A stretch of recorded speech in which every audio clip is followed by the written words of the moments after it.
ஒரு சிறுமி, அதுவும் வெறும் 13 வயதையான சிறுமி, அரச குடும்பத்துல பிறந்தும் உலக செல்வங்களையும் புகழ்ச்சியையும் விட்டுவிட்டு ஆண்டவர் இயேசு கிறிஸ்துவை பின்பற்றிருக்காங்க. கிறிஸ்தவ நம்பிக்கைக்காக தன்னுடைய உயிரையே தியாகம் செஞ்சிருக்காங்க. அந்த சிறுமி தான் செயின்ட் பிலோமினா.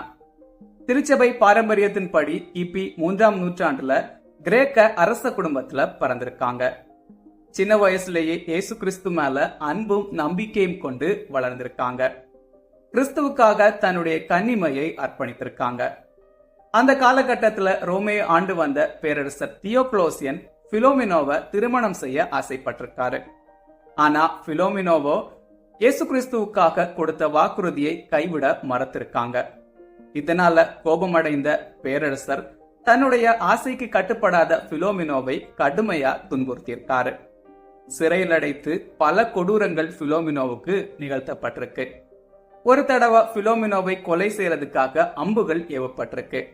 அதிசயமா உயிர் பழைச்சிருக்காங்க பிலோமினா.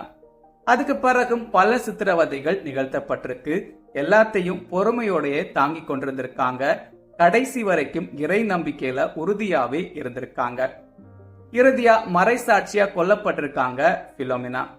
பிலோமினா இறக்குறப்போ அவங்களுடைய வயது வெறும் 13. பல நூற்றாண்டுகளுக்கு பிறகு 1802ஆம் ஆண்டு ரோமில் உள்ள பிரிசில்லா கல்லறை தோட்டத்துல இவங்களுடைய உடல் பாகங்கள் கண்டெடுக்கப்பட்டிருக்கு. கூடவே இவங்களுடைய அடையாளமா கருதப்படுற நங்கூரம், அம்புகள், சவுக்கு மற்றும் பேரிச்சை மர கிளைகளுடைய அடையாளங்கள் காணப்பட்டிருக்கு. அதுக்கு பிறகு இவங்களுடைய புகழ் இத்தாலி முழுக்க வேகமா பரவியிருக்கு.